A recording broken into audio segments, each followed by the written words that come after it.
A soldier kills 3, shoots himself. Azvipere muishe muri Zimbabwe. Tona chitiko chiri very tragic chinoitika munyika yeZimbabwe. Patinoona takatarisana this upcoming Sabc Summit. Tichiona masoja achideployiwa achinzi aiwa bate vese varikuda kupetitiona kana kuda kudemonstrata. Sanabida mashoko anobuda nyongwa muzara nhasi. Not to subscribe or like or turn on the bell icon. Tipita pana HSTV vanonyora vachiti.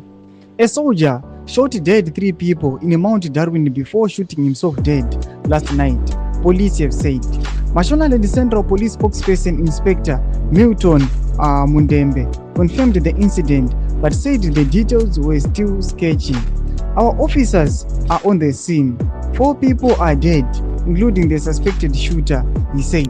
Panapa anobuditsa picture remasoja ari kuonekwa uchiona kuti mumwe wavo ashuta 3 citizens including himself. Arikususpecta kuti akabva atozvishutawo apedza kushuta vamwe 3 citizens. Chitiko chiri kuitika takaona kuti nyika yeZimbabwe yakatarasana this upcoming Sabc Summit. Patiri kuona kuti masoja ari kutywa nevanhu, masoja ava neright yekuti vanobata kana kushuta vanhu vachitadza kupiwa mhosva munyika yeZimbabwe. Tiri kuona kudeployiwa kwavari kuitiwa vanhu vanozoti hakuna kana kuri kunzi kune hondo, vanhu vangade vachicelebrata kuti uchampionship huri kuuya munyika yedu, but tiri kuona kuti vari kusapuritswa zvinzi garai mudzimba, hamufaniri kupinda mumastreets. Tiudzei mafundo enyu muri kudii pamusoro pechiitiko ichi chashamisa vanhu. Pinda kume section medu, saka no subscribe or like, turn on the bell icon.